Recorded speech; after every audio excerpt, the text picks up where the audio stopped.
$9? Haley said. She looked down at the probate inventory, then across the conference table at Evan Molina. That's really what it says? The lawyer kept one finger beside the line. That's the appraised estate value after the environmental lien.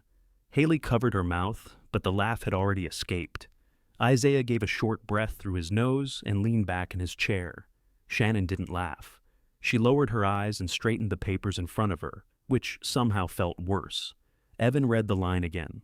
Blue Mountain Depot, Depot Street, La Grande, Oregon. Condemned commercial structure. Appraised estate value, $9. He had worked in that building since he could carry a trash bucket without spilling it. He'd patched the roof, replaced belts on the bay heaters, cleared snow from the loading ramps, and crawled beneath buses in January when diesel had soaked through his gloves. Now the entire place was worth less than lunch. The lawyer, Martin Keene, cleared his throat. He'd handled James Molina's business papers for years. He had also attended the funeral 3 days earlier and stood near the back with both hands folded over his stomach. The low value isn't a judgment about the building, Martin said. It reflects the contamination notice attached to the property. The old underground diesel tanks were never fully cleared. Between remediation estimates, county fees, and the existing lien, the estate inventory assigns a nominal value. $9 is pretty nominal, Isaiah said. Haley laughed again.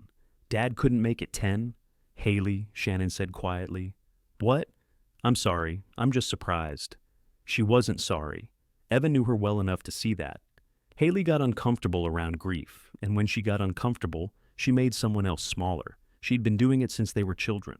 Martin continued reading. Shannon received the house on Alder Street, its furnishings, and the liquid accounts that remained after expenses. Isaiah received the operating assets of Molina Transit Lines, including the working buses, route agreements, freight contracts, and maintenance inventory. Haley received the downtown office building, which held 3 tenants and a street-level insurance agency. Evan received Blue Mountain Depot. There were other small items. James's watch went to Isaiah. Shannon kept the family photographs, unless copies were requested. Haley received a walnut filing cabinet that had belonged to her grandfather. Evan heard all of it, but his mind stayed on the depot. He looked at Martin. Does that include the tools? Isaiah shifted in his chair. What tools? The tools in the service room, Dad's drill press, the welding cart. Those are business equipment, Isaiah said. They go with Molina Transit. The drill press was in the depot before there was a Molina Transit, and now it belongs to the company. Evan looked back at Martin. Martin turned one page. The working equipment was included in the fleet inventory.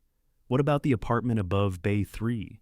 That's part of the depot structure. So I get that? You received the real property, subject to all recorded claims and enforcement notices. Isaiah tapped the inventory with one clean fingernail. He had dressed for the meeting in a dark blue jacket and pale shirt.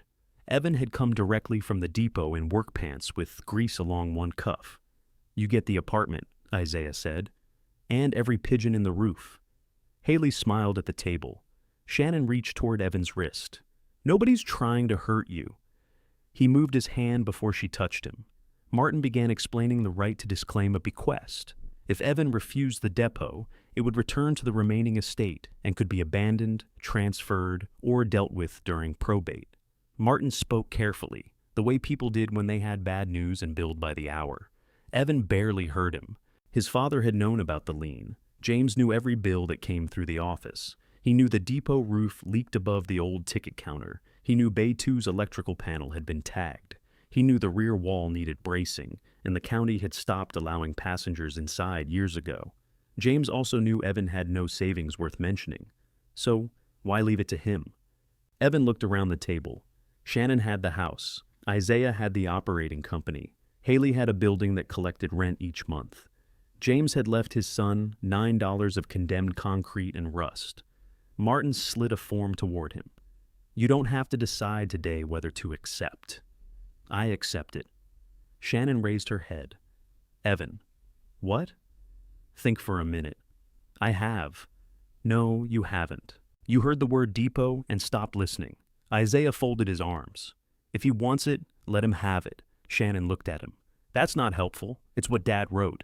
Evan signed beside his name. The pen dragged slightly on the paper. He pressed harder and finished the last stroke. Haley watched him cap it. Congratulations? Evan pushed back his chair.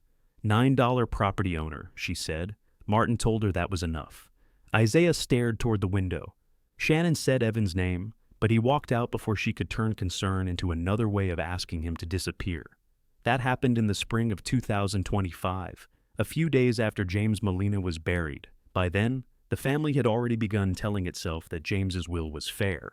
The story had started much earlier, inside a bus depot that never looked important from the road. Blue Mountain Depot sat on Depot Street behind a chain-link fence with 3 wide service bays facing the tracks. In its best years, regional buses stopped there from early morning until after dark. Freight drivers used the side office. Farmers collected machine parts at the rear platform. The waiting room had brown plastic seats, 2 payphones, and a vending machine that sometimes dropped 2 candy bars instead of 1. By the last years of James's life, the passenger routes were gone. The ticket windows were covered with plywood. Most freight transfers happened from the newer yard Isaiah leased outside town. James still opened the depot office most mornings. He said the old place was useful. Evan believed his father meant the building. Later, he wasn't so sure. On a cold March morning, 2 weeks before James died, Evan stood on a ladder beneath the Bay 1 gutter. Meltwater had found a gap along the roof edge and was running down the inside wall. "Hand me the driver," he called. Michael Crawford was below him, holding the ladder with one hand. "Which one?" "1/4 inch." "You said that 5 minutes ago." "It wasn't 1/4 inch then." "I was wrong 5 minutes ago." Michael passed it up. "I want that entered in the official record." Michael had worked beside James for nearly 3 decades. He was thick through the shoulders, slow to complain, and careful with tools that didn't belong to him.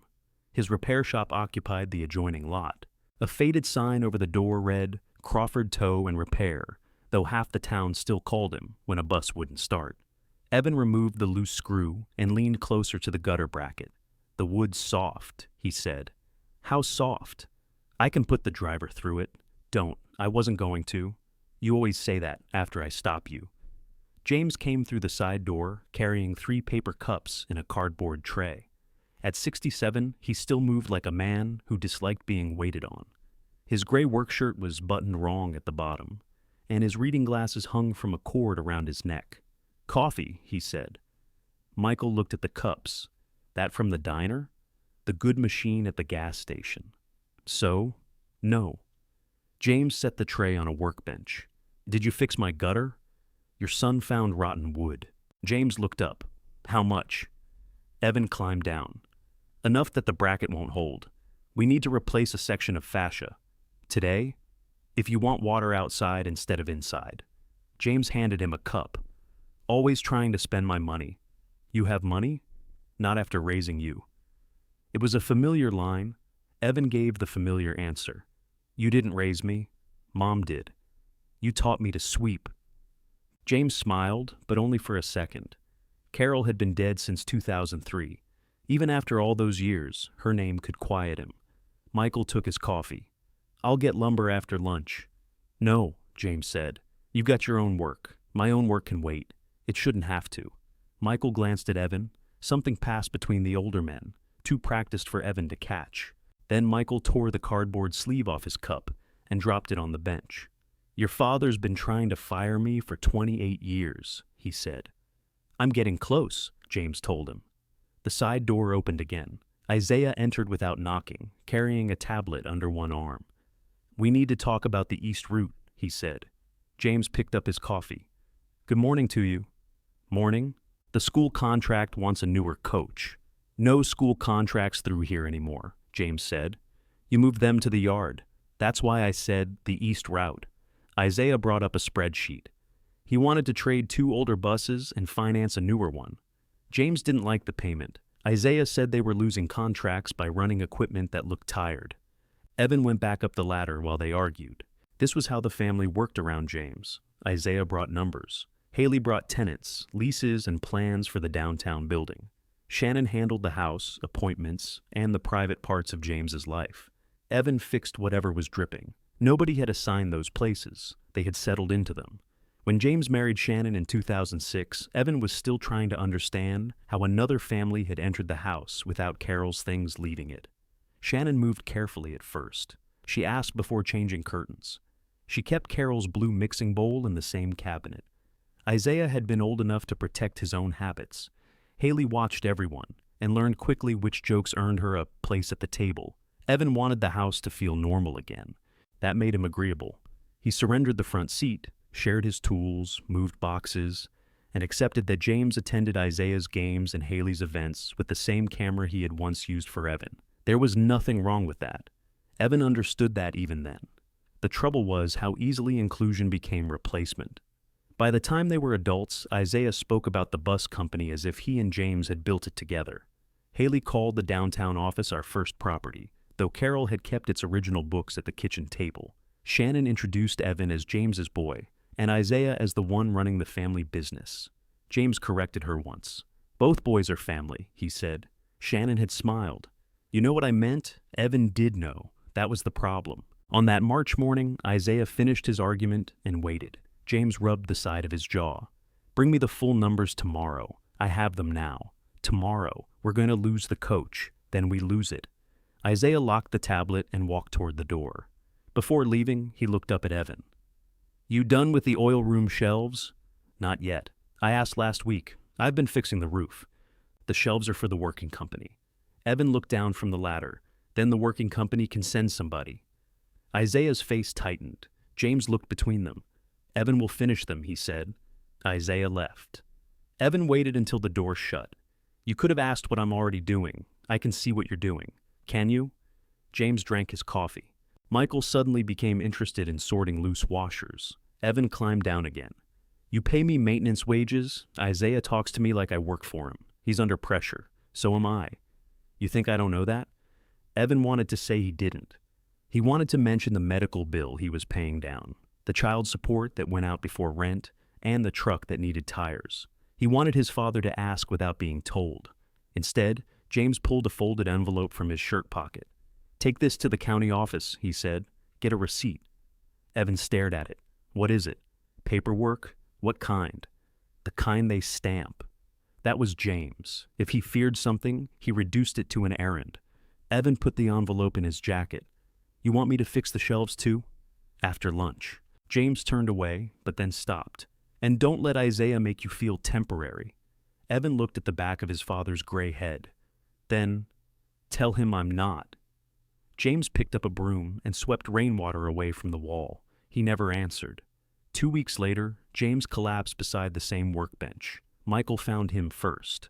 Evan arrived while the paramedics were still inside Bay 1. Shannon stood near the open door with both hands pressed against her mouth. Isaiah was speaking into his phone, canceling routes and moving drivers. Haley hadn't arrived yet. Evan saw one of his father's boots beyond the paramedic's leg. That was the detail that stayed with him. The brown leather toe had a pale scrape from where James caught it under the office door. Evan had been telling him for months to replace those boots. Michael came out and removed his cap. Evan didn't ask. Michael's face had already told him. The funeral filled the first rows of the church with drivers, mechanics, customers, and people Evan hadn't seen since childhood. They shook his hand and said James had been proud of him. None of them explained how they knew. After the will reading, the family moved quickly. Isaiah renamed the operating side Molina Transit Lines and shifted the remaining equipment to the newer yard. Haley changed the locks at the downtown building before the probate papers were fully copied. Shannon asked Evan to come by the house for Carol's photographs, then said it might be better if he waited until she had time to sort them. Evan kept working at the depot because nobody told him to stop.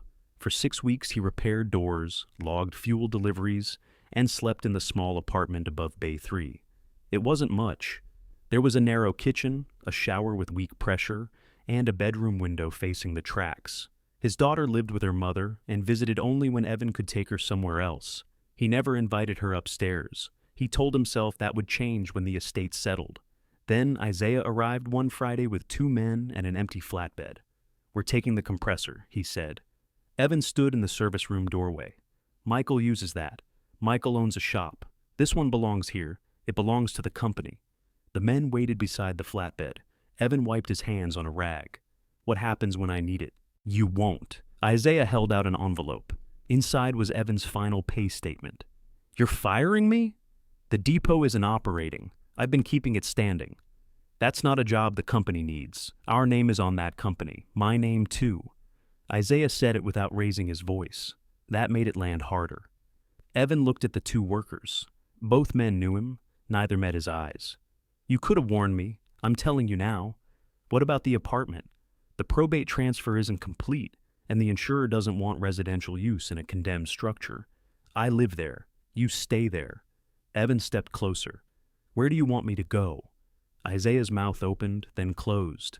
He hadn't planned for that question. He had planned asset removal, insurance language, and payroll. Not the actual sight of his stepbrother, with nowhere else to sleep. You'll figure something out, he said. Shannon's people cleared the apartment the following week. They boxed Evan's clothes, cooking pans, and photographs. The boxes were left beside his truck under a plastic tarp. That summer, Evan slept in the truck more often than he admitted. He parked behind Michael's shop until Michael noticed, then moved around because he couldn't bear the offer that would follow. Some nights he used a truck stop. Other nights he parked near the river and woke before daylight so nobody would tap the glass. He took maintenance jobs when he could. He changed filters at a motel, repaired a fence behind a grocery store, and spent 4 days replacing damaged ceiling tiles in a medical office. The work paid enough for food, fuel, and the bills he refused to miss. The depot stayed locked. By the fall of 2026, weeds reached the lower windows. Wind had peeled part of the roofing membrane above Bay 3. Someone spray-painted a crooked silver line across the old baggage door. Evan went there one afternoon because Michael had called. A county notice was stapled to the front plywood. Michael stood beside it with his hands in his jacket pockets. How bad? Evan asked. Read it. The notice gave the owner 60 days to pay roughly $9,000 in accumulated fees tied to the contamination lien. If the balance remained unpaid, the county could begin seizure proceedings. Evan read it twice. I don't have $9,000. I know. I don't have $900. I know that too. A cold wind pushed dust along the loading apron. Across the fence, Michael's tow truck sat outside his shop with its hood open. Evan looked through a broken pane into the waiting room. The old seats were gone. Rain had stained the floor beneath the roof leak. Maybe Shannon was right, he said. Michael waited. Maybe I should have refused it. Maybe. Evan looked at him. That's all you got? You don't need me pretending it's a fine building. It's worth $9. No. Probate says it's worth $9. That's different. How? Probate doesn't have to stand here. Evan touched the county notice. The paper snapped beneath his fingers. Why did he leave me this? Michael looked toward Bay 1. He knew more about James's habits than anyone still living, but his face showed no answer. I've asked myself that, he said. And your father could be stubborn, secretive, cheap, proud, and wrong. That sounds promising. He also didn't do much by accident. Evan read the deadline one more time. 60 days. His truck held 2 blankets, a duffel bag, a coffee mug, and most of what he owned. Behind the plywood stood a condemned depot full of leaks, old diesel stains, and rooms nobody wanted. The rest of the family believed James had given Evan the one thing left over.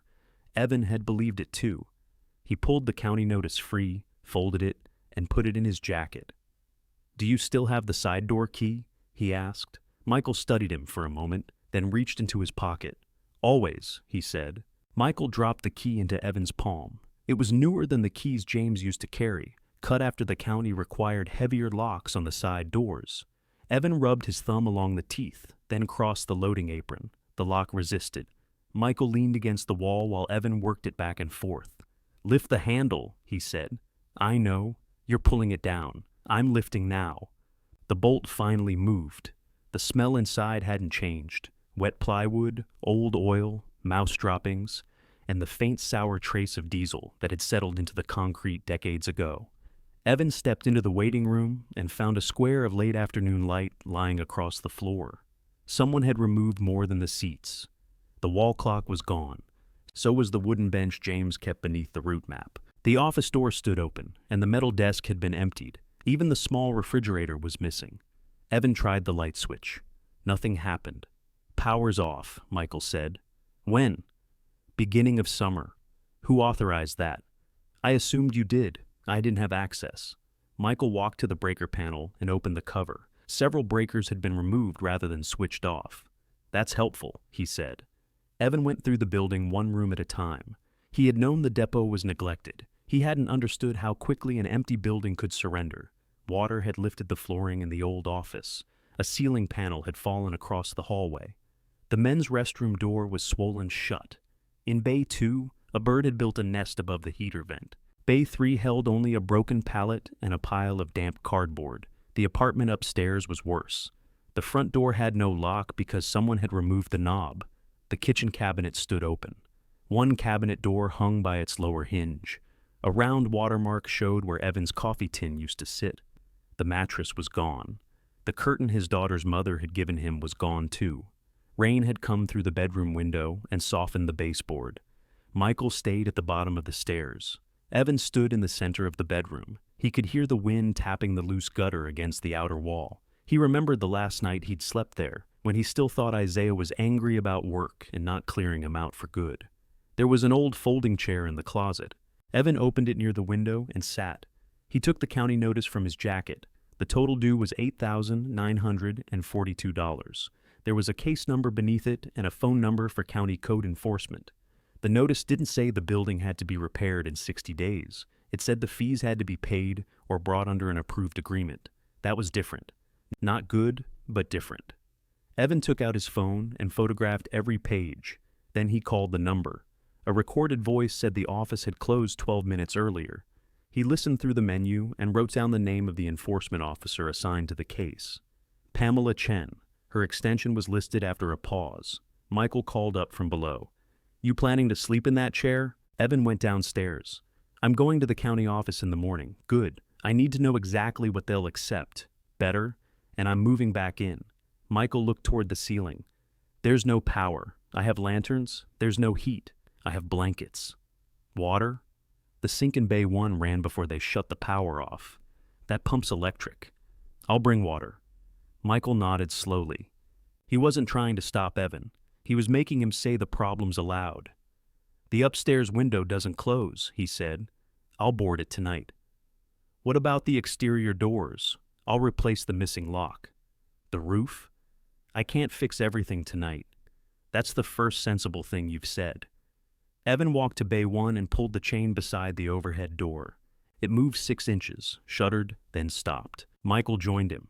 "Track's bent," he said. "It wasn't bent in spring." "No." Evan looked closer. Fresh scratches marked the lower roller bracket. Someone had forced the door after it was locked.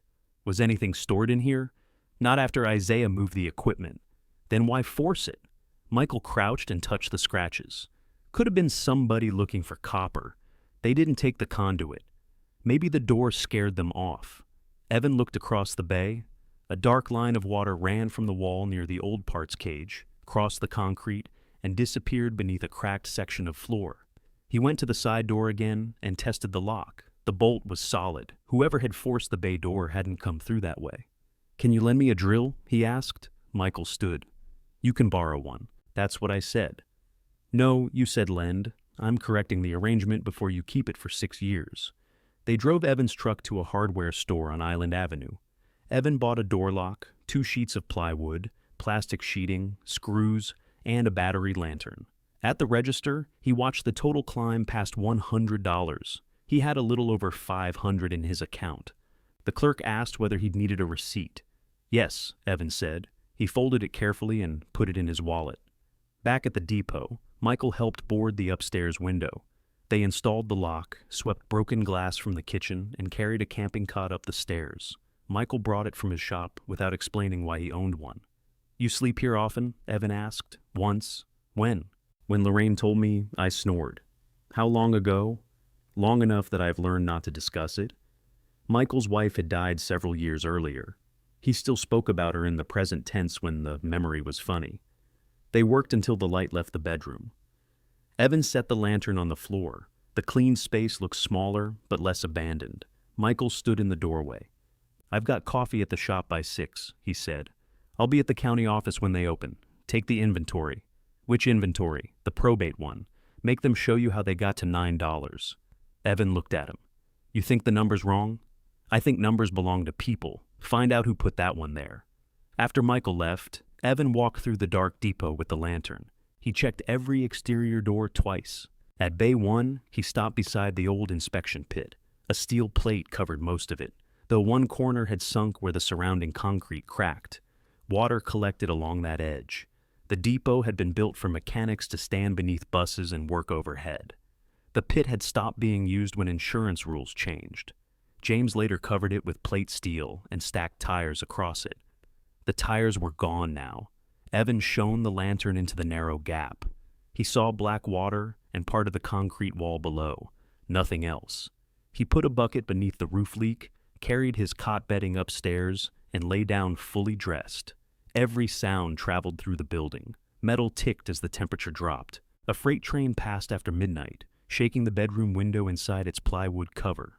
Evan woke with one hand against the wall. For a few seconds, he thought he was in his truck. Then he saw the lantern on the floor and remembered the address. The next morning, the county offices opened at 8. Evan arrived at 7:45 with the probate inventory, the enforcement notice, a notebook, and the hardware store receipt tucked together in a folder. Pamela Chen met him at the counter shortly after 8. She wore a green cardigan and spoke without the impatient tone Evan expected. She took the notice, entered the case number, and studied her screen. "You're James Molina's son?"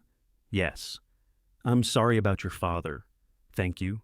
She clicked through several pages. "The account is still in estate transition. We received the recorded transfer last month, but the billing address wasn't updated. Where did the notices go?" "The address listed for the estate, which is—" Pamela turned the monitor slightly, though not far enough for him to read it. "The law office first, then an Alder Street address, Shannon's house." "How many notices?" 3 before the final notice. Evan felt his jaw tighten. "I didn't receive any. I can note that." "Does it change the deadline?"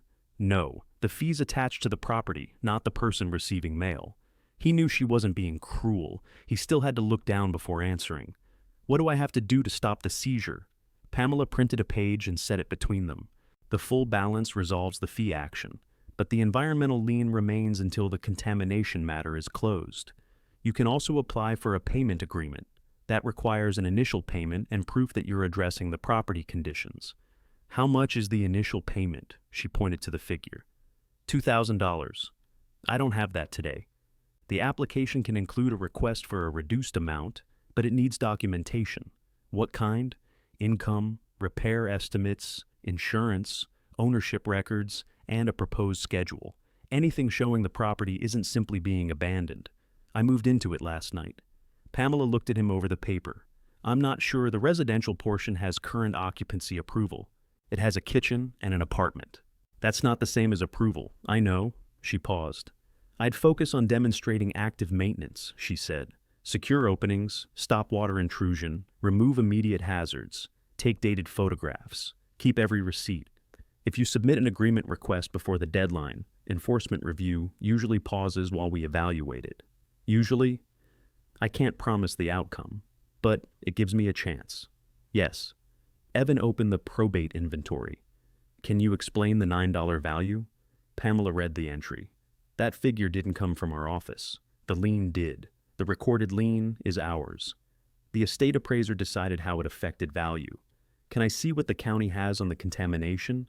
She gave him a records request form. The file wasn't immediately available. Older environmental records had been scanned under several parcel numbers, and some original reports were stored off-site. Pamela said she could send what was digital by the end of the day. Evan filled out the request. Before leaving, he asked one more question. "If the notices went to Alder Street, would someone have signed for the final one?" Pamela checked. The certified notice was accepted. "By who?" She wrote a name on a small piece of paper and slid it across the counter. "Shannon Molina." Evan folded the paper into his folder. He sat in his truck outside the county building and called her. Shannon answered on the 4th ring. "Evan, did you get a county notice about the depot?" There was a pause. Not long, but long enough. "I've received a lot of estate mail. This one was certified." "I may have. It says the county can take the depot. I assumed Martin sent it to you." "He didn't." "Well, then you should call him." "Why didn't you call me?" "I didn't know where you were staying. You have my number." Shannon let out a quiet breath. "Evan, I wasn't hiding anything from you. I didn't say you were. You sound like you think I did something. I'm asking why you signed for a notice about my property and never told me. It came to my house with estate mail. Your father left a mess of papers, and I'm still handling them. He died more than a year ago. Yes, Evan, I'm aware. He heard the hurt in her voice. Shannon knew how to place hurt between herself and any question she didn't want to answer. The deadline is 60 days, he said. What are you going to do? I'm going to apply for a payment agreement. Another pause. Is that wise? It's what I'm doing. You don't have the money to repair that place. I'll find work. And live where? At the depot. No? The word came too quickly. Evan sat straighter. Why no? Because it's condemned. Because there could be mold, wiring problems, chemicals. Because your father wouldn't want you sleeping there. He left it to me. That doesn't mean he wanted you inside it. What do you think he wanted? Shannon was silent. A truck passed through the parking lot, its tires hissing on damp pavement. I think James felt guilty, she said at last. He knew the business was going to Isaiah. He wanted you to have something with the Molina name attached, so he gave me a problem. He gave you what he could. Evan looked at the county form on the passenger seat. You got the house and the accounts. This isn't about me. Haley got the office. Please don't do this. Isaiah got the fleet. Those decisions were made by your father. And I got the place all of you stripped. Nobody stripped it. The desk is gone. The refrigerator is gone. Half the breakers are gone. I don't know anything about breakers. Who cleared the apartment? I paid people to box your belongings because the insurer said nobody could stay there. I was trying to protect you. Where are the boxes? Some were left with you. Some? I'd have to check the garage. Evan closed his eyes. Shannon softened her voice. Listen to me. Let the county take it if that's what has to happen. Or sign it back to the estate. I can speak with Martin about giving you a small monthly amount. It won't be much, but it'll help you get settled. How much? I don't know yet. You've thought about it. I'm thinking about it now. No, you're not. Evan, I need to go. He ended the call before she could say his name again. At the depot, Michael had opened his shop and moved an old pickup onto the lift. Evan found him beneath it, loosening an exhaust bracket. How'd the county go? Michael asked. They'll consider payments if I show I'm repairing the place. That's something. $2,000 up front unless they approve less. That's less something. Evan handed him the paper with Shannon's signature information. Michael read it and gave it back. She says she assumed the lawyer sent the notice. Maybe she did. She offered to pay me monthly if I signed the depot back. Michael lowered his wrench. How much? She wouldn't say. That sounds generous. You don't believe her? I believe she wants the estate closed. Why? People don't like unfinished business. That isn't an answer. It's the only one I have. Evan leaned against the workbench. Did Dad ever talk to you about the depot after he died? Michael looked at him. Before he died, Evan corrected. Not directly. What does that mean? It means James talked around things. Like what? Michael set down the wrench. In 2020, he told me he'd make sure I could stop working when my knees gave out. Said he was putting something together. A pension, a payment, I don't know. He never showed me paper. Did you ask after the funeral? I asked Isaiah. And he said there was nothing in the company books. Evan knew Michael's shop was busy, but busy didn't mean safe. The towing business depended on access beside the depot. If the county seized the property and closed the shared drive, Michael would have trouble getting larger vehicles to his rear doors. So you need this place open too, Evan said. Michael looked back at the truck above him. I need the access. I also want your father to have meant what he said. That was the first time Michael admitted it plainly. Evan nodded toward the depot. Help me make the county believe I'm serious. They spent the afternoon taking photographs and listing repairs. The worst active problem was the water crossing Bay 1. It seemed to be coming from two places, the roof edge and a supply line behind the parts cage. Michael shut the old valve, but the floor stayed wet. They moved the empty cage away from the wall. Its feet scraped through a layer of dirt and exposed a patched strip of concrete. Evans swept it clean. The patch was darker than the surrounding floor and ran toward the covered inspection pit. One edge had cracked and dropped slightly. Old plumbing repair? Evan asked. Michael knelt. Could be. You remember it? I remember James closing the pit. I don't remember this patch. Evan fetched a pry bar and pressed the tip into the crack. Water rose around the metal. Don't start breaking floor until we know where the line runs, Michael said. I'm checking whether it moves. It's concrete. A small piece lifted loose. Beneath it, the fill looked darker and softer than it should have. Evan tapped the floor with the pry bar. The sound was flat near the wall. 6 inches closer to the pit, it changed. He struck it again. The concrete answered with a shallow, hollow knock. Michael took the bar from him and tapped 3 spots. 2 sounded solid. The third gave the same empty note. They looked at each other. Old void, Michael said. Under a patch you don't remember. I said I don't remember it. That's different. Evan crouched and wiped dirty water from the cracked edge. Something narrow and rust-colored showed beneath the concrete, then disappeared into the darkness under the slab. He didn't pull at it. Instead, he took out his phone and photographed the crack, the patch, and the exact place where the sound changed. Then he opened his notebook and wrote down the time. He added the measurements, then drew a rough square around the patch. Michael watched him. You making evidence? I'm making a record. For who? I don't know yet. They left the concrete alone and worked on things the county could see. Michael straightened the bent Bay 1 track while Evan replaced the lower roller. They secured the baggage door with a steel hasp, cleared wet cardboard from Bay 3, and stretched plastic beneath the worst roof opening.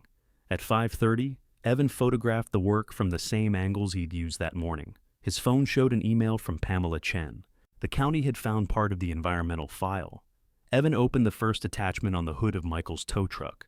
The report was dated years earlier and carried the name of an engineering company that no longer operated. Most of it dealt with 2 diesel tanks removed from behind the depot. Soil samples had shown contamination near 1 tank. More testing was recommended, but the file had no final cleanup report. The last page held a county note. Corrective action incomplete. Closeout pending. Michael read over Evan's shoulder. So they pulled the tanks, Evan said. Looks that way. But the lien stayed because nobody finished the testing, or nobody filed it. Evan opened the second attachment. It was a letter sent to James several years before his death. The county had asked for updated soil samples and a monitoring plan. At the bottom, James had written by hand, spoke to office. Bayside not included. Need original map. The words were visible because someone had scanned James's returned copy into the file. What does Bayside mean? Evan asked. Michael took the phone closer. Could mean the building side of the property.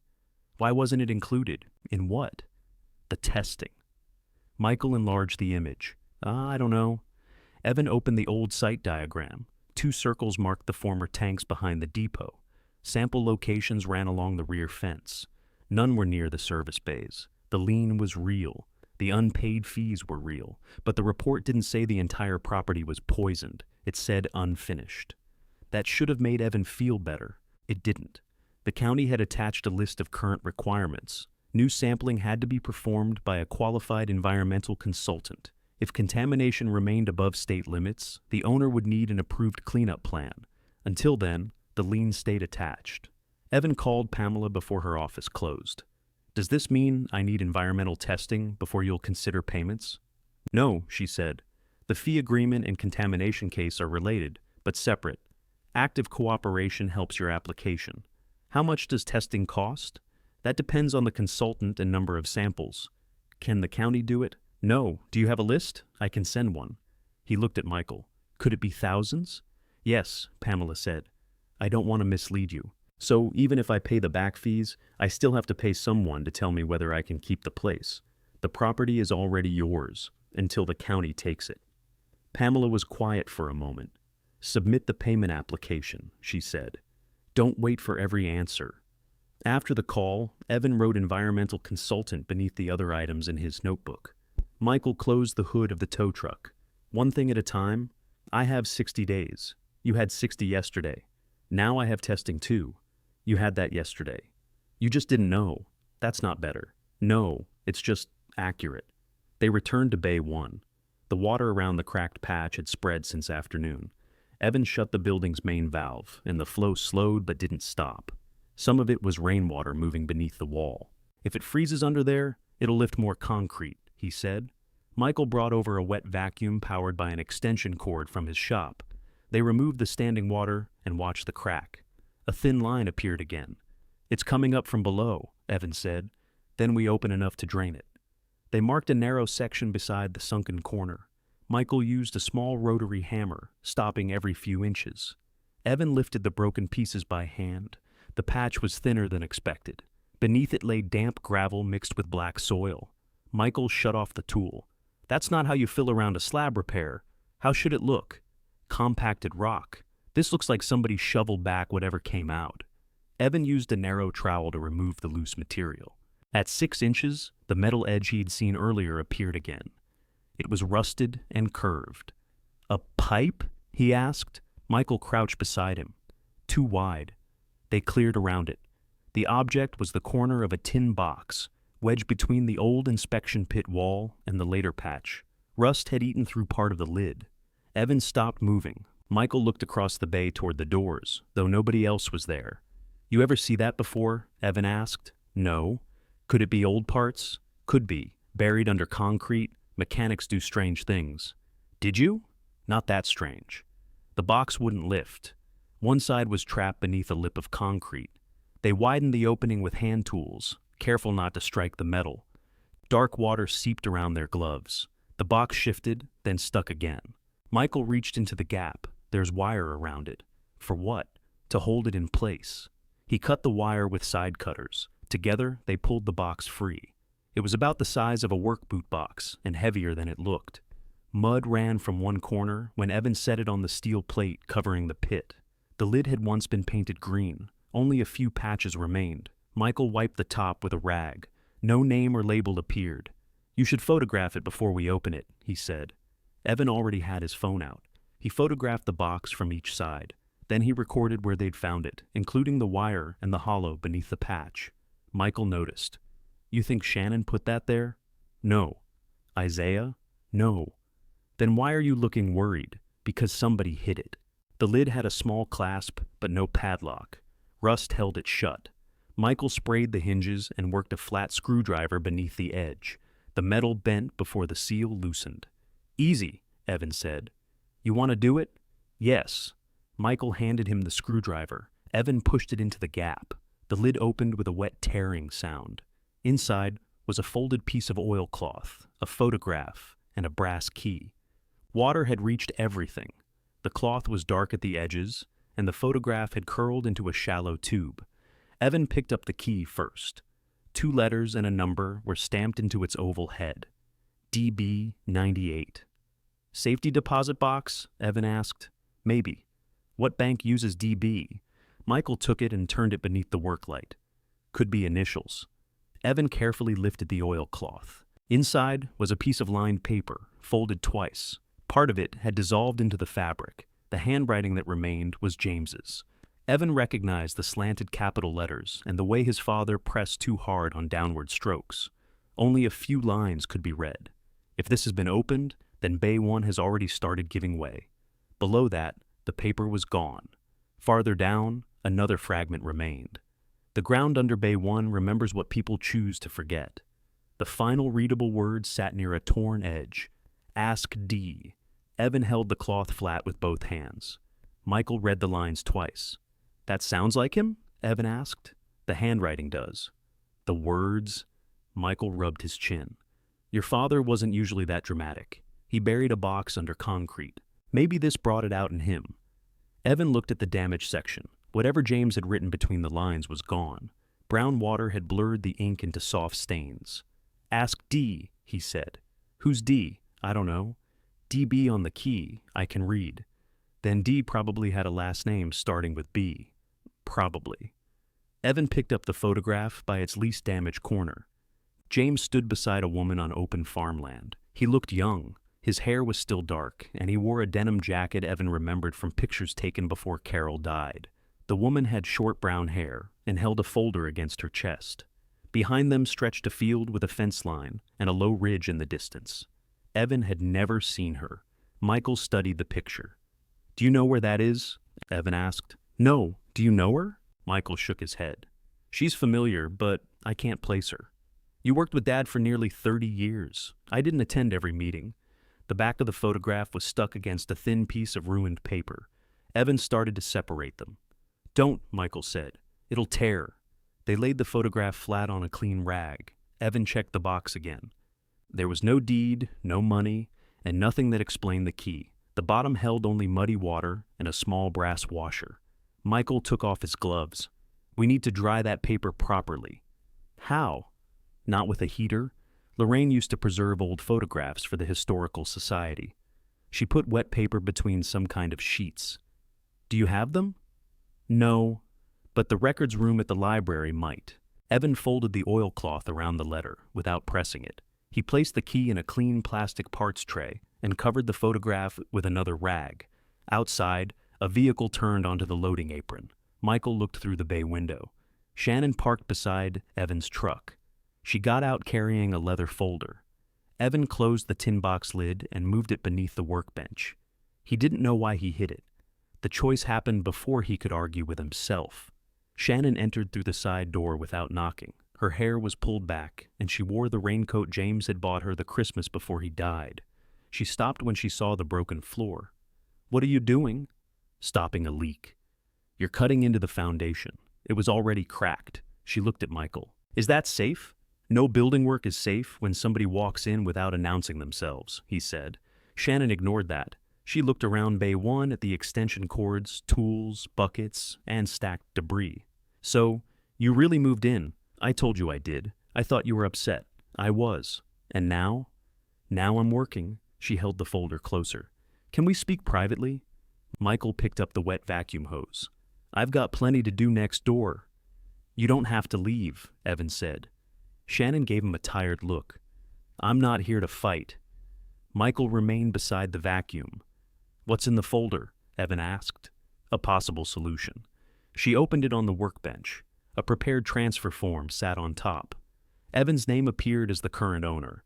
The estate was listed as the recipient. "There's no pressure to sign today," Shannon said. "Then why bring it today?" "Because you called me from the county office sounding frightened." I sounded angry. "You've always used anger when you're frightened." Evan looked at the next page. It described a monthly payment for 1 year, $500 a month, ending if he interfered with demolition, sale, remediation, or transfer of the depot. "You already had this prepared," he said. "Martin's office drafted it." "When?" I asked about options after the notice came. "The notice you didn't send me." "I've apologized for that." "No, you said you assumed someone else handled it." Shannon pressed her lips together. Evan turned another page. "Why does the estate want the depot back?" "To close everything cleanly. It's already transferred. There are still liabilities connected to it. They're mine. Some claims can reach backward into the estate. Your father's name is still on environmental records. Isaiah's company uses a shared access agreement. The longer this sits unresolved, the more expensive it can become for everyone." There it was, not fear for Evan sleeping under a bad roof. Expense for everyone. "Does Isaiah know you're offering this?" "Yes." "Haley?" "She knows we need to settle the remaining property issue." Michael leaned against the service table. $500 a month won't rent much." "This is a family discussion," Shannon said. "Then have it at home," he replied. Shannon's face changed at the word home, but only slightly. Evan closed the folder. "I'm not signing. You haven't read it. I read enough. Please take a day." "No." Her eyes moved toward the cracked floor. "What did you find under there?" Evan's hand stayed on the folder. "Water."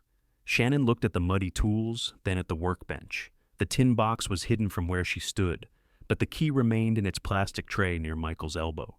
Michael placed a rag over it. Shannon turned back to Evan. "You can't save every broken thing your father left behind." "I'm not trying to." "Then what are you doing?" Evan thought of James's handwriting and the missing lines. "Paying attention," he said. Shannon took the folder and left without saying goodbye. They waited until her vehicle turned off Depot Street. Michael lifted the rag from the key. "You lied to her?" he said. "I answered the question she asked." "That sounds like your father." Evan didn't find it comforting. They carried the box, the letter, and the photograph into Michael's locked office. Then Evan called the library and asked what records remained from local businesses operating in the late 90s. The woman who answered said they had old city directories and newspaper archives. She asked what name he was researching. Evan looked at the stamped key. "Someone with the initials DB," he said. There was a pause on the line. "Initials are difficult," the woman said. "Do you have a year?" 1998. "That helps. Come before 6 and I'll show you what we have." Evan and Michael wrapped the wet photograph in clean cotton and placed the letter between two plastic screens Michael found in a cabinet. The screens came from an air filter, but they kept the paper flat without touching the ink. The library occupied an old brick building near the courthouse. Evan had used its computers during the summer, usually to apply for jobs. He had never gone past the public desks. A woman at the information counter led them to a room downstairs. She wore a name badge that read Marcy Bell and carried 3 city directories against her chest. "These are organized by surname and business," she said. "The newspaper index is on that computer. Some older pages are scanned poorly, so use fewer search terms." Evan set the key beside the keyboard. Marcy read the stamp.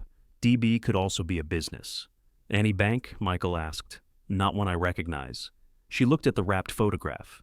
"Is that wet?" "We found it under a floor," Evan said. Marcy blinked. "Recently?" "This afternoon."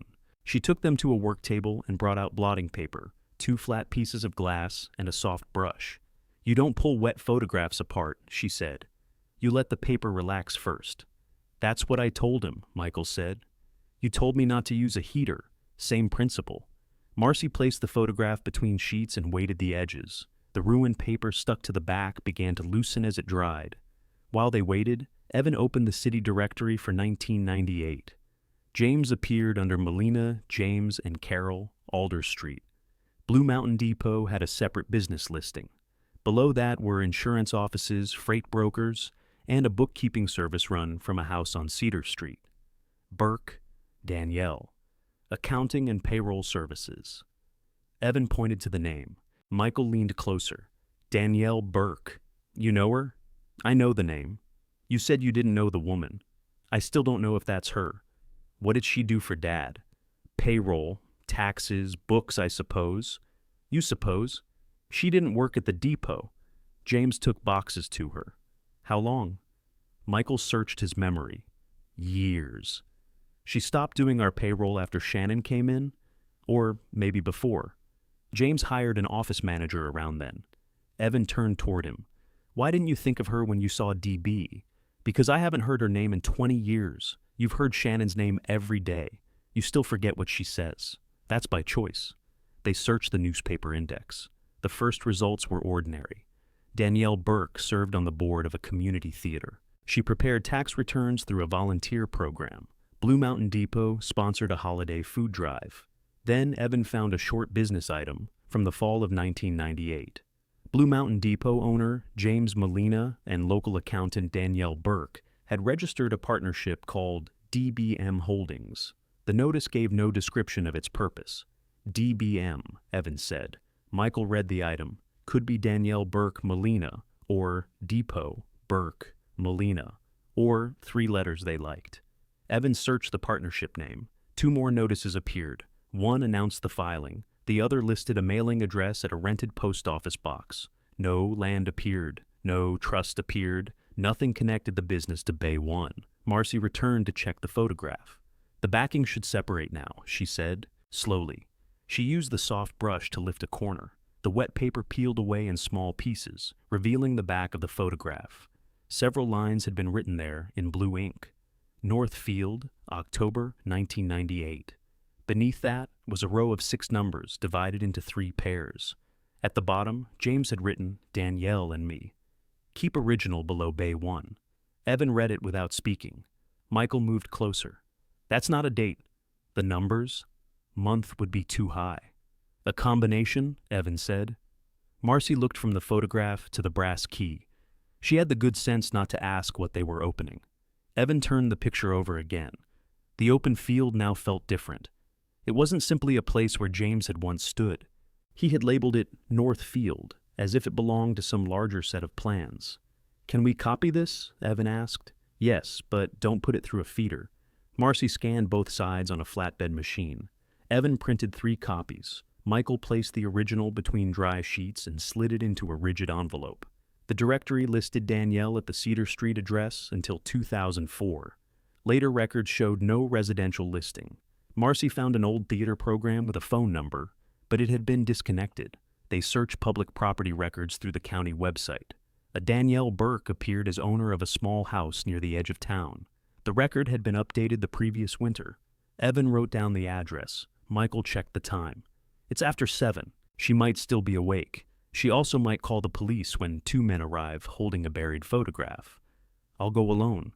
That'll look much safer. They stopped at Michael's shop first.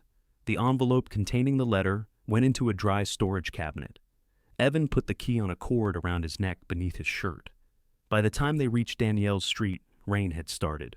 Her house stood behind 2 tall spruce trees. A porch light glowed above a red door. A small silver car was parked in the drive.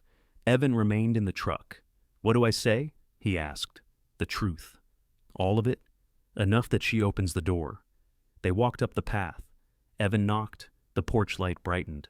A curtain moved beside the door. Danielle opened it with the chain still attached. "Yes?" Her hair was gray now and cut near her chin. She wore glasses and held a cordless phone in one hand. Evan lifted the envelope containing the photograph. "My name is Evan Molina." Danielle's fingers tightened around the phone. He saw recognition before she spoke. "James's son," she said. "Yes." "What happened?" The question surprised him. She didn't ask why he was there. She asked what had forced him to come. "We found something beneath Bay 1. Danielle closed her eyes. Michael looked at Evan. Neither man said anything.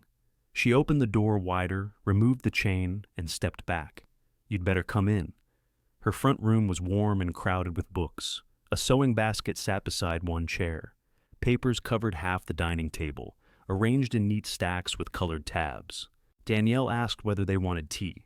Evan said no. Michael said yes, then apologized when Evan looked at him. "I've been standing in a cold shop all day," he said. Danielle put water on anyway. She didn't look at the photograph until they were seated. Then she took it from the envelope and held it by the edges. "That's me," she said. Evan studied her face and the face in the picture. The years had changed her, but the eyes were the same. "Where were you? North of town?" "At a property called North Field. That's what James called it. Did he own it?" Danielle placed the photograph down. "Show me what else you found."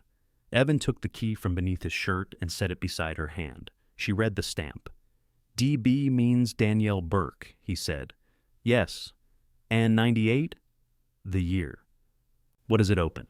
The kettle clicked off in the kitchen. Danielle rose, made the tea, and returned with 3 cups, even though Evan had refused 1.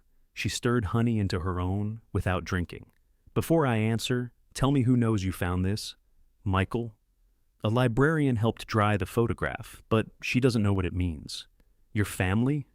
"Shannon came to the depot while we were working. She saw the broken floor." "Did she see the key?" "No." Michael shifted. "She nearly did." Danielle looked at him more carefully. "You worked for James?" "Long time." "I remember your name from payroll. I remember yours from the checks. That settled something for her?" She turned to Evan. "Is the depot legally yours? The probate transfer was recorded last month." "And Isaiah has the operating company?" "Yes." "Shannon has the house and estate accounts?" "Yes." "Haley?" "The downtown office." Danielle looked down at the photograph. "James told me he was leaving the depot to you," she said. "He didn't tell me the rest of the will." "When?" "Several years ago." "Why didn't you come to the funeral?" "I did. I stood in the back." Evan remembered many faces, but not hers. "Why didn't you speak to me?" "Because James asked me not to discuss old business unless you came with the key." Evan pushed his tea away. "He's dead." "I know. You knew he buried something under my building, and you waited more than a year. I knew where he planned to secure documents. I didn't know whether he followed through. You could have asked. And told Shannon what? That her husband had a private arrangement made before their marriage. That I believed papers might be hidden under the property her stepson inherited. James was specific." Michael picked up his tea. He usually was when it made things difficult. Danielle almost smiled. Evan didn't. "What private arrangement?" She folded her hands. "In 1998, your father learned that land north of town was going to be sold quietly. It belonged to 2 brothers who wanted out of farming. James didn't have enough cash to buy it alone. The field in the picture? Yes. How much land? 64 acres. Evan waited for the number to settle. What did he want with farmland? At first, expansion. A future terminal, storage, maybe a maintenance yard. Interstate traffic was changing, and James thought freight would grow. He wanted land before prices rose. Did you buy it with him? I provided part of the down payment and handled the paperwork. We created DBM Holdings for the purchase. I was a silent partner. So you still own part of it? No. James bought out my interest several years later. Then where is it? Danielle looked at him. The land? Yes, it's still there. Who owns it? A private trust. Evan heard the refrigerator running in the kitchen. Rain tapped the front windows. Michael lowered his cup. What trust? Evan asked. Danielle pulled a yellow notepad from one of the table stacks. When the parcel was purchased, James was frightened by what had happened with an earlier business partner. The man tried to take control of the depot's accounts and nearly forced a sale. James settled it, but he stopped trusting ordinary promises after that. What does that have to do with me? You were the reason he protected the land. Evan stared at her. Danielle continued carefully. James created a private trust. The acreage went into it. You were named the sole beneficiary. No, you were. My father left me a condemned depot worth $9. He left you the place where the trust papers could be recovered. If I owned 64 acres, why didn't the will say that? Because the trust wasn't part of the probate estate. It was created before James married Shannon. It stood apart from the later company and household assets. Evan got up from the table. He walked to the window, then back. You're telling me I own land I've never heard of. I'm telling you James intended you to own it. Intended? The recorded chain should still exist, but the original documents matter. James believed originals mattered more than copies. Where are they? Danielle touched the brass key. In a fireproof safe beneath Bay 1. We found the tin box beneath Bay 1. That wasn't the safe. Evan sat again. Danielle turned the photograph over and pointed to the paired numbers. This is the combination. The key releases the second lock. Where exactly is it? The old inspection pit had a lower service recess along its east wall. James had the safe set into that recess, then poured a concrete cap above it. The tin box was placed higher, where ordinary damage or a leak might expose it first. So, the box was meant to lead to you. Yes. Why not put everything together? Because if someone found the first box by accident, they still wouldn't have the deed. James wanted the papers protected until you had the building and chose to look after it. Evan thought of the years he'd spent repairing that bay for low wages. James had watched him work above the safe and said nothing. Why didn't he just tell me? Danielle's face tightened. I can't answer that part for him. Michael set down his empty cup. If the trust is recorded, can't Evan get a copy from the county? Possibly, but there were changes in how the parcel was indexed, and DBM Holdings was dissolved after the transfer. The original trust papers show the full path. Without them, anyone challenging the arrangement could make this slow and expensive. Evan heard Shannon's offer again. $500 a month if he transferred the depot and didn't interfere with demolition or sale. Does Shannon know? James never told her in my presence. Isaiah? No. Haley? No. Does anyone besides you know? The attorney who prepared the trust died years ago. The original notary retired. There may be archived copies, but James kept the signed deed himself. Danielle slid the key toward Evan. He didn't pick it up immediately. What is the land worth? I don't know. More than it was in 1998. Maybe much more. Value isn't proof, though. And the safe is proof? If it's still sealed? Evan took the key. Danielle placed one finger on the photograph. Before you open it, you need someone independent present. Photograph every step. Don't remove papers with wet hands. Don't call your family until you know exactly what you have. You think they'll fight me? I think people behave differently when a $9 building stops looking worthless. Evan put the photograph back into its envelope. For the first time since the will reading, he wasn't wondering why James had left him the depot. He was wondering who had been counting on him to give it away. He did not sleep much that night. At 7, he called Martin Keene's office and asked for every document connected to the depot transfer. Martin returned the call while Evan was carrying damaged ceiling panels out of Bay 3. Those records were included in your probate packet, Martin said. No, I got the will, inventory, and transfer deed. I want the environmental correspondence and anything Shannon signed after Dad died. Your stepmother handled estate administration. I know, she's entitled to communicate with counsel. And I'm entitled to records about property transferred to me. Martin hesitated. Some communications may be privileged, then send what isn't. Evan, what brought this on? The county mailed 3 notices to Alder Street. Shannon signed for the last one. Nobody sent it to me. I believe she had. She says she believed you had. Martin breathed slowly into the phone. That sounds like an administrative failure. It sounds like nobody cared whether I knew. I'll review the file. I also want to know why the transfer agreement Shannon brought me says I can't interfere with demolition or sale. Another pause followed. Did you sign it? No. Then it has no effect. That wasn't my question. Martin said he would call by noon. At 11:40, an email arrived with 5 attachments. One was a letter from the county explaining that the environmental fee case would remain open after probate unless the new owner accepted responsibility. Another was a note from Isaiah, sent through Molina Transit Lines, proposing that the company take control of the depot if Evan refused it or later transferred it back. The company would assume the back fees in exchange for clear title, control of the loading apron, and permanent use of the shared access road. A third document was an unsigned demolition estimate.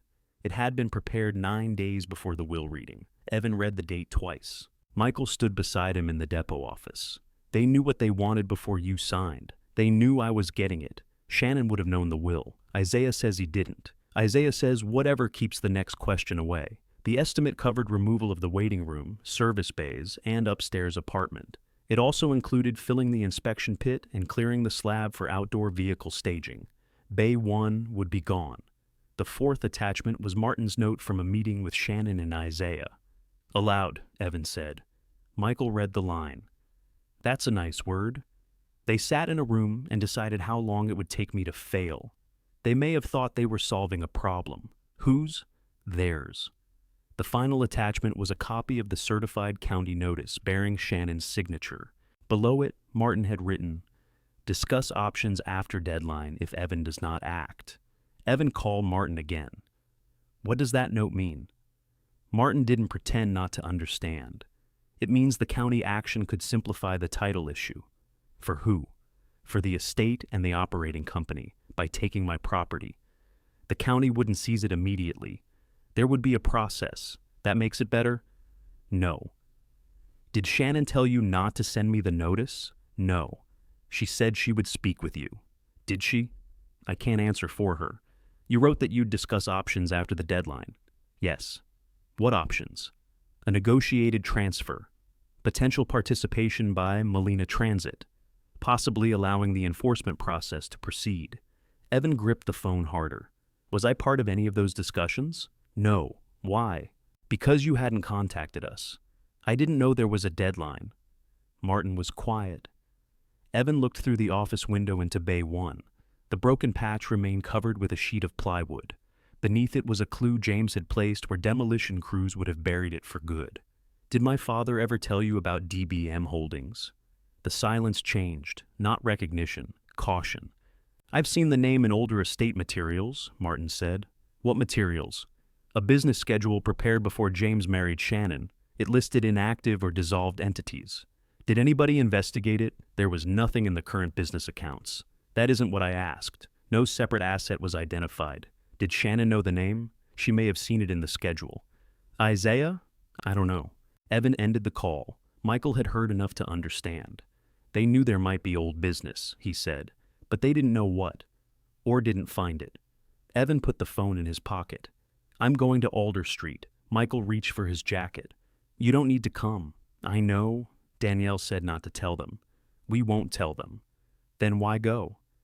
Evan gathered the printed attachments. Because I want them to tell me the truth before they know what it costs. Shannon's house still looked like James might walk out carrying a snow shovel. His pickup was gone, but the brass numbers he'd installed remained crooked beside the garage.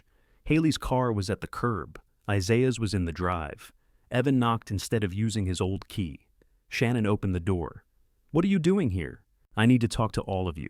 We're having lunch. I can see that. The dining table held soup, bread, and 4 place settings. Evan noticed the 4th before Shannon did. We were discussing estate paperwork, she said. You expected Martin? He couldn't come, so there was a place for him, but not me. Haley put down her spoon. Don't start like that. I didn't start this. Isaiah remained seated. What do you want? Evan laid the demolition estimate on the table. Shannon looked at the date. Isaiah didn't need to. You had that prepared before the will was read, Evan said. It was a contingency, Isaiah replied. For the building I inherited, for a condemned structure attached to my company's access. It's not attached to your company. The loading apron connects to the shared road. Our service agreement runs through the depot parcel. You moved the service operation. We still stage overflow there. We still have freight rights. You haven't used Bay 1 in months. Because it's unsafe. Then why do you need it? Isaiah pushed back his chair. Because I run a transportation company. I can't have a county seizure, a private buyer, or you blocking access whenever you get angry. I haven't blocked anything. You could. There was Isaiah's motive, plain enough that he no longer bothered softening it. Evan owning the depot meant Isaiah had to ask. Isaiah had inherited the routes, buses, contracts, and name, but not complete control of the ground they had always crossed. Evan looked at Shannon. And you? I told you, I need the estate closed. Why does my property stop that? Because the county's first notices named James. Because the environmental case started while he was alive. Martin said claims could come back against the estate if the transfer was challenged or found incomplete. Has anyone filed a claim? No. Has the county threatened the house? No. The accounts? No. Then what are you afraid of? Shannon looked at Haley and Isaiah before answering. I'm afraid there's always one more thing, she said. One more bill James didn't explain. One more agreement nobody can find. One more person saying he promised them money. I spent more than a year answering letters and trying to prove what belonged where. I want it finished. Michael's pension promise sat between those words, though she didn't know Michael had told Evan. So you let the county deadline run, Evan said. I did not let it run. You signed for the notice. I should have called you. You should have. I was tired, Evan. So was I. I was sleeping in my truck. Shannon looked down. Haley tore a piece of bread into smaller pieces. Mom didn't make you homeless. Her people emptied my apartment. The building was condemned. They could have called me before putting my things outside. Isaiah leaned forward. This is exactly why we wanted a clean transfer. Everything becomes personal with you. It was my home. It was an office apartment above a dead bus station. To you. Haley finally looked up. What do you want us to say? The truth. We've told you. No. You told me the depot was a burden. You laughed when it was valued at $9. Then you planned to take it back as soon as I couldn't carry it. Haley's face tightened. I laughed because the number was absurd. You laughed at me. I didn't know you'd spend a year holding on to it. I didn't hold on to it. You locked me out. Shannon reached for the papers. Evan kept his hand on them. Why $500 a month? He asked. It was what I could manage, she said. From the estate. From me. Isaiah glanced at her. That part was true, and apparently not something he liked. For 1 year, Evan said. $6,000 total, less than the county fees. It was meant to help with rent. It was meant to make me sign. Yes, Shannon said. The room went still. She folded her hands on the table. Yes. I wanted you to sign. I wanted Isaiah to assume the fees and remove the building. I wanted the environmental file out of James's estate. I wanted Haley's title final, the company final, the house final. I wanted one part of my life that didn't come with another envelope. Her voice stayed quiet. I told myself, you'd be better off with money each month. I told myself you didn't need another place filled with memories of your father. And I didn't call about the deadline because I knew you would fight harder if you saw it. That was the whole of it. Not a hidden fortune Shannon knew about. Not hatred she had carried for years. She wanted certainty, and Evan was the easiest uncertainty to remove. Isaiah wanted control of the access. Haley wanted the office building protected from any reopening of probate. She said so when Evan asked her directly. I have tenants, she said. I borrowed against repairs. If the estate gets dragged back into court, that affects me. So all three of you needed me to give up. We needed the depot settled, Isaiah said. You mean taken away from me? I mean handled by someone who can afford it. Evan gathered the papers. Shannon stood. What changed? He looked at her. You were sleeping in your truck 3 months ago. Now you're cutting into concrete and calling about old companies. What did you find? Isaiah turned toward him. Haley stopped tearing the bread. Evan understood then that Shannon had told them about Bay 1. They didn't know what he had. They only knew he had refused too quickly and started asking questions. Water, he said again. Isaiah gave a short, humorless laugh. You're a bad liar, maybe. If there's a state property in that building, it belongs in probate. If I find a state property, I'll deal with it properly. That's not an answer. It's the one you're getting. Evan walked to the front door. Shannon followed him into the hall. I meant what I said about helping you. I know. You don't believe me. I believe you wanted to help me become easier for you. She stopped beside James's old coat hooks. Evan opened the door. Behind him, Isaiah said, the shared access agreement gives the company inspection rights. Don't damage that bay any further until I've reviewed it. Evan turned back. You don't own Bay 1. No, Isaiah said. But if your work threatens company access, I'll stop you. The threat wasn't loud. It didn't need to be. Evan left the house and called Danielle from the truck. We open the safe tomorrow, he said. Danielle answered before the second ring. I'll be there at 8, she said. Don't touch the concrete before I arrive. I won't. And call Nolan Cox. Who's that? A title examiner. He's independent, careful, and not connected to your family's lawyer. Will he come to the depot? He will if I ask. Nolan arrived the next morning in work boots and a brown coat, carrying a document case, camera, and portable scanner. He shook Evan's hand, greeted Danielle, and asked Michael to show him the exact path from the first crack to the tin box. Nobody rushed. Nolan photographed the patch, the loosened concrete, and the exposed inspection pit wall. He copied the county notice and Evans recorded ownership transfer. Then he placed a small video camera on a tripod facing the work area. This doesn't prove every fact, he said. It proves what was present when I arrived and what we did next. Isaiah had not appeared. Evan's truck blocked the side entrance, and Michael parked his tow truck across the loading apron without closing the shared road. They removed the steel plate from the old pit. A smell of damp earth rose from below.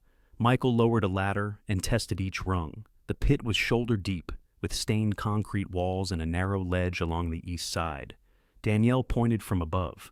The recess should be beneath that ledge. Michael climbed down with a work light. Evan followed. The ledge looked solid until they cleaned away decades of grease. A straight seam ran along the wall, too regular to be a crack. There, Danielle said. Michael tapped the concrete. The sound changed near the center. They used hand tools first. The outer cap broke away in small pieces, revealing a steel frame. Red paint remained beneath the concrete dust. Evan crouched in the pit while Michael cleared the edges. A rectangular safe door emerged from the wall. It was wider than the tin box and nearly flush with the concrete. A covered keyway sat beside a combination dial. Nobody spoke for several seconds. Nolan checked the camera, then photographed the door close enough to show scratches, rust, and the intact concrete around the frame. Who has the key? He asked. Evan took it from beneath his shirt. Danielle held the photograph in a clear sleeve and read the paired numbers aloud. Evan turned the dial slowly. His fingers slipped on the first attempt. Start again, Michael said. I know. That's why I didn't touch it. Evan cleared the lock, entered the combination, and inserted the brass key. It stopped halfway. He looked at Danielle. Press inward while you turn, she said. James complained about that lock the day it was installed. Evan pushed. The key turned. Something heavy released inside the door. Michael helped pull it open. The seal resisted, then separated with a dry crack. The safe held a fireproof document pouch, 2 bound ledgers, and a long envelope bearing Evan's full name. No water had reached them. Nolan asked Evan to remove each item separately. He photographed the contents in place before Evan lifted the pouch. The envelope came last. Evan recognized James's handwriting again. This time, none of it had washed away. Open the legal documents first, Nolan said. The pouch contained an original deed dated in 1998, a trust agreement, the DBM Holdings partnership papers, and later documents showing Danielle's interest transferred to James. Nolan read at the workbench while the others waited. He checked signatures, seals, notary stamps, page numbers, and the legal description. Then he compared them against county records on his laptop. The paper looks right for the period, he said. The notary commission was active. I can see a recorded deed under DBM Holdings, but the older index doesn't connect cleanly to the current parcel search. Does the trust own it? Evan asked. The original deed conveys the 64 acres into the James Molina Land Trust. This recorder stamp matches an entry from December of 1998. And me? Nolan turned several pages. You're identified as sole beneficiary. James was the original trustee. The agreement names Danielle as successor trustee for the limited purpose of confirming transfer after his death. Evan looked at her. That's why you needed the key, he said. Yes? Can you take the land? No, I can confirm the trust and deliver control to you. I have no beneficial interest. Nolan raised a hand. I still need to trace every later filing. An original document can be genuine and still have been replaced, amended, pledged, or conveyed. How long? A few days if the county archive cooperates. Evan picked up the envelope with his name. Can I read this? It's yours, Danielle said. The letter inside was short. James wrote that he had kept the North land outside the family company because companies change when families changed. The depot was the one place he trusted Evan to return to, even if returning took years. He didn't apologize for keeping the trust secret. He said he'd seen people make promises while they still had power, then leave someone else to honor them. Near the bottom, he wrote, Michael's retirement was supposed to be handled from this if the Roots couldn't carry it. Don't make him ask twice. Evan handed the letter to Michael. Michael read that line and sat on the edge of the workbench. He remembered, he said. It was all he said. Nolan sealed the original documents in protective sleeves. Evan signed a receipt allowing him to examine them, but not record or transfer anything without written approval. For 4 days, Evan waited. He kept working on the depot. Danielle filed her acceptance as successor trustee. Michael repaired the Bay 1 door so it could close properly. Evan submitted the county payment application with photographs, receipts, and a written request for a reduced initial payment. On the 5th morning, Nolan returned. He spread a chain of title report across the old office desk. The trust stands, he said. Evan remained standing. You're sure? The 1998 deed was recorded. DBM Holdings acquired the parcel properly. Danielle's partnership interest was released before the trust transfer became final. No later deed removed the land from the trust. There's no mortgage, tax foreclosure, or competing beneficiary. What about probate? The acreage never entered your father's probate estate. It predates his marriage to Shannon and remained trust property. The original papers explain an indexing gap that made ordinary searches difficult. Can Isaiah claim it through Molina Transit? No recorded right gives Molina Transit ownership of these 64 acres. Staging rights? Not on the north parcel. The shared road agreement applies here on Depot Street. Evan sat down. Nolan placed a certified copy of the report in front of him. This is strong evidence. The original deed is stronger. Keep both secured. What's the land worth? I examine title. I don't value property. Danielle, seated beside Michael, spoke. There's been freight development north of town. Nolan nodded. A company has been contacting owners in that corridor. I saw several recent memoranda while checking adjoining parcels. What company? He wrote down a name and a phone number. Speak to your own advisor before signing anything, he said. A buyer's valuation serves the buyer. Evan called from the depot office that afternoon. Devin Acosta answered and asked for the parcel number. His voice changed after Evan read it. We've been trying to identify the trust contact on that tract, Devin said. For how long? Several months. What do you want with it? We're evaluating sites near the planned Route 82 interchange. Your parcel connects 2 sections we're considering for a regional freight hub. I'm not agreeing to sell. I understand. Would you permit an inspection? Only if my title examiner reviews the access form. Devin agreed without complaint. 2 days later, he arrived in a white utility vehicle with rolled maps and a measuring wheel. Evan met him at the north field with Michael and Danielle. The photograph had been taken near the western fence. The ridge behind James was still there. So was one old gatepost, leaning toward the road.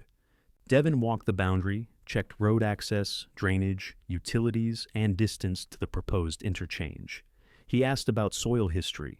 Evan told him the depot had a separate contamination case and gave him no reason to connect it to this land.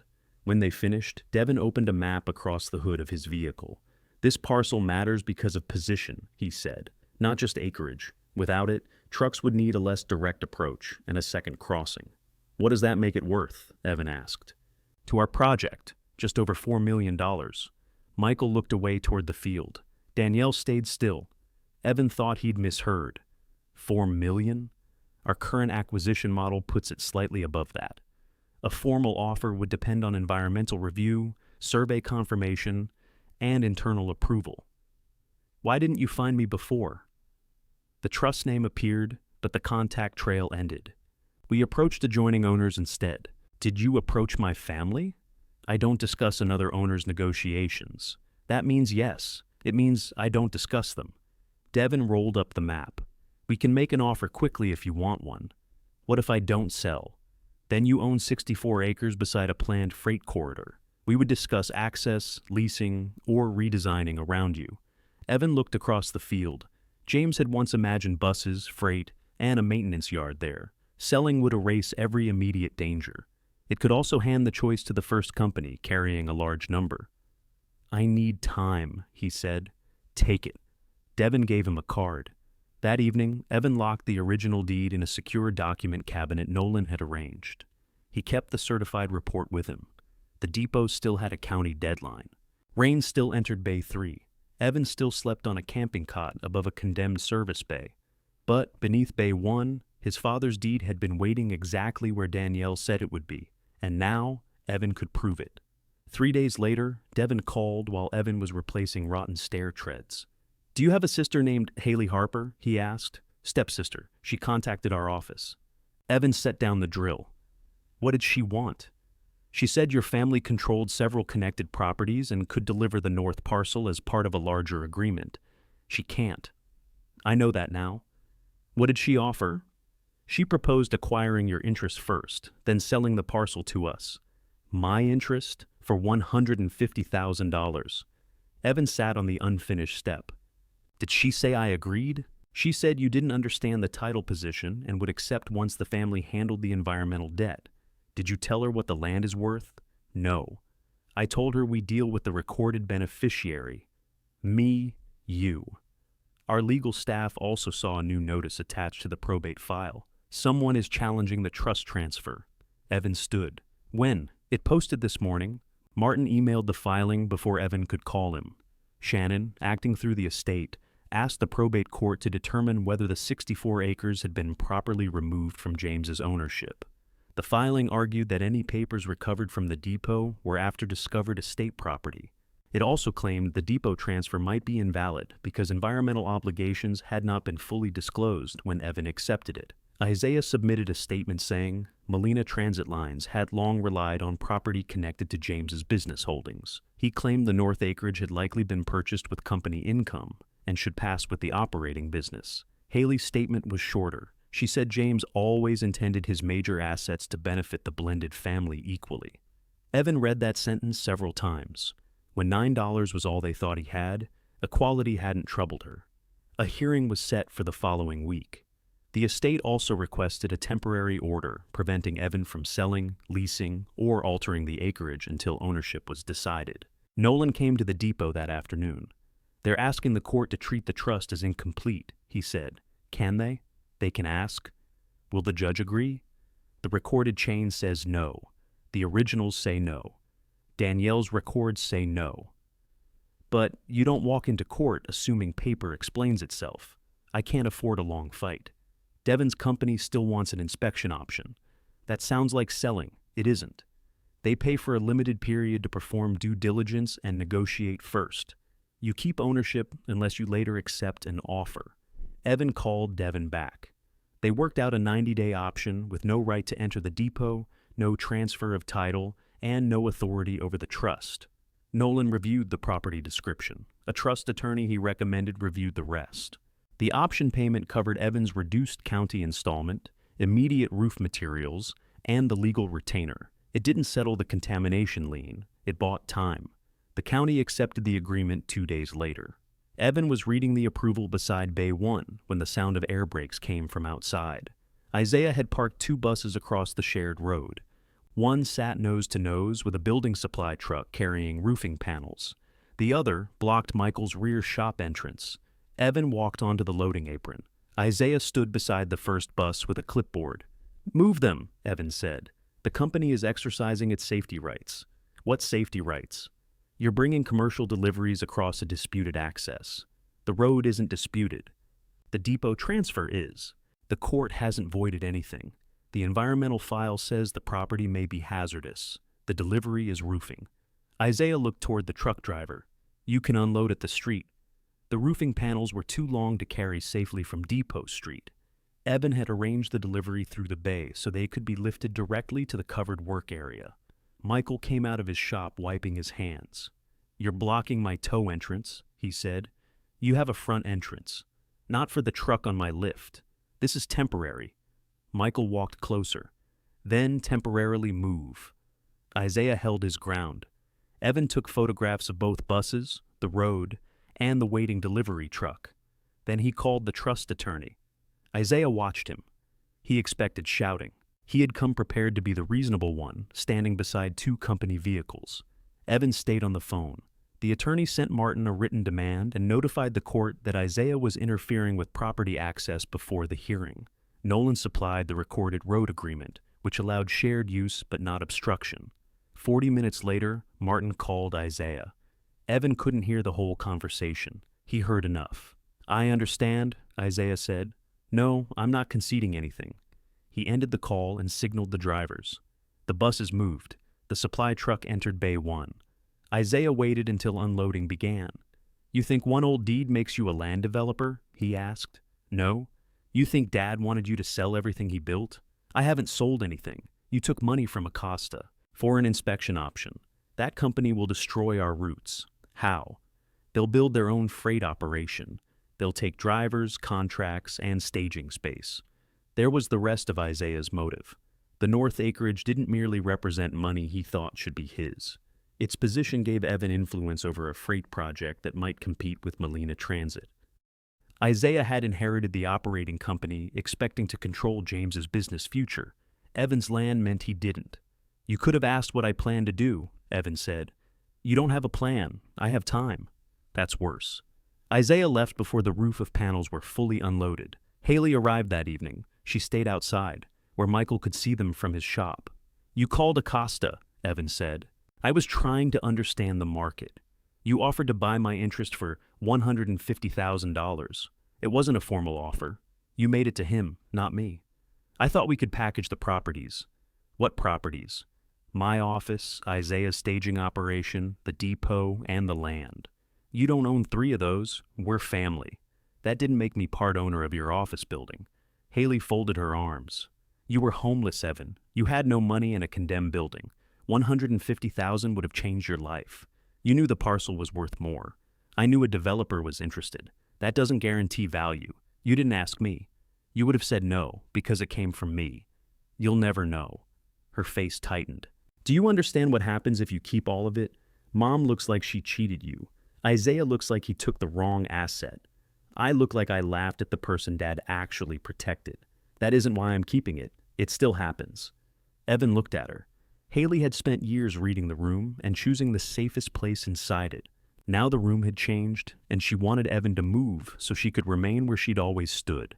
"You told the court Dad wanted equality," he said. "He did. Then why did he sign a trust naming me? That's what the hearing is for." "No. The hearing is because you don't like his answer." Haley walked back to her car. Before leaving, she lowered the window. "Mom didn't know about the land." "I believe that. She's frightened. I believe that too. Doesn't that matter?" "It matters. It doesn't make the deed hers." The probate courtroom was smaller than Evan expected. No reporters waited outside. No crowd filled the benches. It was a weekday morning in La Grande, and most people in the building were dealing with ordinary losses. Shannon sat between Isaiah and Haley behind Martin's table. Isaiah wore the same dark blue jacket he'd worn at the will reading. Shannon carried a folder against her chest. Haley kept her phone face down. Evan sat with his attorney. Behind him were Danielle, Michael, Nolan, and Devin. The original deed remained inside Nolan's locked case. Martin spoke first. He told the judge that the estate wasn't trying to punish Evan or deprive him of shelter. Shannon closed her eyes briefly at the word shelter. Martin said James's assets had operated together for decades.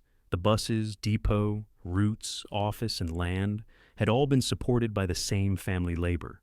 If a secret trust had been properly completed, he said, the estate would respect it. But the circumstances required scrutiny. He emphasized that the papers had been hidden beneath estate property. He said Evan had accepted a condemned building at a nominal value, then recovered documents that might redirect an asset worth millions. That was enough, Martin argued, to pause any private transaction. The judge asked what result the estate wanted. Martin looked at Shannon. She nodded. We asked the court to find that the trust was never properly separated from James Molina's personal and business estate, he said. We asked that the acreage return to probate for distribution under the will, or, alternatively, pass with the operating assets of Molina Transit Lines. Which would place it under Isaiah Harper's control, the judge asked. Yes. And the other beneficiaries support that, Shannon said. I do, Haley said. Yes. Isaiah leaned toward the microphone. The company needs that land protected from a competing freight developer. My stepfather built Molina Transit for the family. He would not have wanted an outsider using his property against it. The judge looked at Evan's side of the room. Evan said nothing. Martin continued. He questioned why James had never mentioned the trust during estate planning. He suggested DBM Holdings might have used depot income. He said Danielle's role created uncertainty because she had once held a financial interest. He questioned whether the original deed had remained legally effective after later business changes. Then Shannon testified. She said James discussed every major family asset with her. She said he never told her Evan owned separate acreage. She admitted withholding the final county notice, though Martin tried to soften the wording. I believed the depot would return to the estate, she said. I believed Isaiah could resolve it. Did you believe Evan would fail to meet the deadline? The judge asked. Shannon looked across the room at him. Yes, she said. And did you want that outcome? Her fingers tightened around the edge of the witness stand. Yes, she had committed fully now. So had Isaiah. So had Haley. They had asked in open court for James's hidden protection to be taken from Evan and placed with the assets they already held. The judge turned to Evan's attorney. I've heard the estate's position, she said. You may present your evidence. Danielle took the stand first. She identified the deed, the trust agreement, and her signature on the DBM Holdings papers. Martin asked whether she had once owned part of the land. Yes, she said. I helped James buy it in 1998. So, you had a financial interest? Until James bought me out. The release is in that folder. Why hide the deed beneath the depot? James had nearly lost his business to a former partner. He wanted one asset protected for Evan. Protected from whom? Anyone who believed being louder made them the owner. Martin stopped there. Michael testified next. He described James closing the inspection pit and doing concrete work in Bay 1. He also described the retirement promise James made in 2020. Was that promise written? Martin asked. Not where I could find it. Then why is it relevant? Because the letter in the safe mentioned it. That proved James put things there he expected Evan to honor. Nolan opened the locked case. He showed the judge the original deed pulled from beneath Bay 1. The recorder's stamp, notarized signatures, legal description, and trust transfer matched the archived county entries. The chain is complete, he said.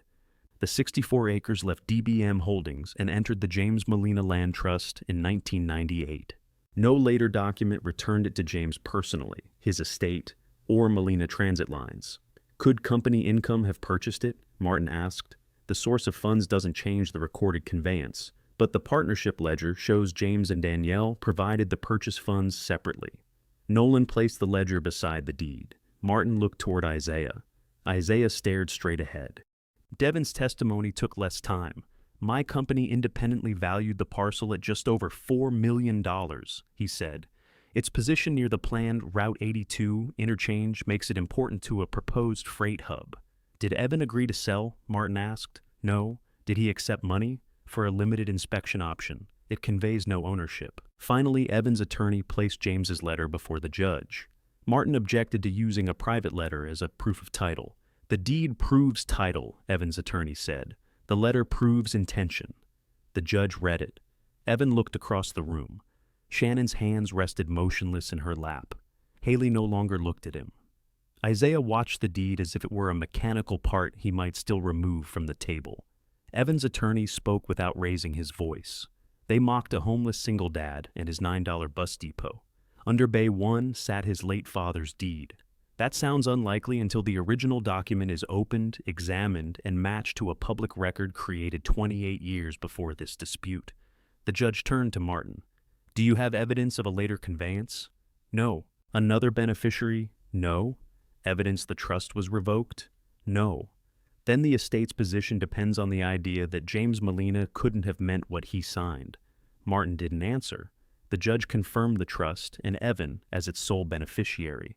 She ruled that the 64 acres had never belonged to the probate estate. Isaiah's claim to the acreage was denied. Then she made the boundary plain. The fleet business remains with Isaiah Harper. The downtown office remains with Haley Harper. The house and estate accounts remain with Shannon Molina. This ruling takes nothing from them. It confirms that this separate property was never theirs. Outside the courtroom, Isaiah approached Evan. "That freight hub will compete with me," he said. "Then we should write a fair access agreement. You'd still work with me? I'll work beside you. I won't work under you." Isaiah looked toward Michael and Nolan. "You planned all this." "No. Dad planned the trust. You planned the hearing." Isaiah left without offering his hand. Shannon waited near the courthouse doors. "I was wrong," she said. "Yes, I didn't know." "You knew I needed the notice?" She nodded. "I'll bring the rest of your boxes. Leave them at the depot. Can we talk after that?" "Not yet." It wasn't forgiveness, but it wasn't a locked door either. Evan met Devin at the North Field the following week. Devin placed a full purchase offer on the hood of his vehicle. Evan read the amount and closed the folder. "I'm not selling all of it. What would you consider?" "A long-term lease on the eastern section, plus a freight access easement. I keep the rest. That complicates our layout. It also gives your project the direct approach you said it needed." Devin studied the field. "And the depot. It becomes a small freight terminal, local loads, repairs, and transfers that don't fit your main hub. You want us to use it? I want you to pay fair rates when you do." Devin smiled slightly. "Send me a proposal." The agreement took weeks, but it gave Evan enough to clear the county fees, fund environmental testing, and restore the depot without selling the whole trust. The new soil samples showed limited contamination behind the former tanks. Evan paid for removal and monitoring. Pamela Chen handed him the county's release across the same counter where she had first shown him the $2,000 requirement. "You kept every receipt," she said. "You told me to." "I wish everyone listened that well." Michael's retirement promise was settled at the old office desk. Evan placed James's letter between them and handed him a check covering the unpaid amount James had intended. Michael looked at it. "This is too much. It includes the years you waited. I didn't work for you all those years. You kept the place alive long enough for me to find it." Michael folded the check once. "What happens now?" "You become head mechanic. I was already head mechanic. Now you get a contract." Michael read the first page. "And retirement contributions," he said. "Written ones. That seems unnecessarily modern. They rebuilt Bay 1 first. New drains carried water away from the slab. The safe remained in the pit wall behind a locked steel panel. They repaired the roof, rewired the office, and replaced the apartment windows. Michael hired 2 mechanics. Evan brought in local freight work and signed a limited transfer agreement with Devin's company. A new sign went above the bays. James Molina Freight Depot.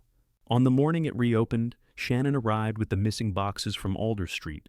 Carol's blue mixing bowl sat on top, wrapped in a towel. Haley came with her, but stayed near the door. "I'm not asking for anything," Haley said. "That's a start," Evan replied. Shannon looked around the repaired waiting room. "Your father would recognize it. He'd complain about what the lights cost." She smiled, then stopped when Evan didn't. "I'm sorry about the apartment," she said. He looked at the boxes.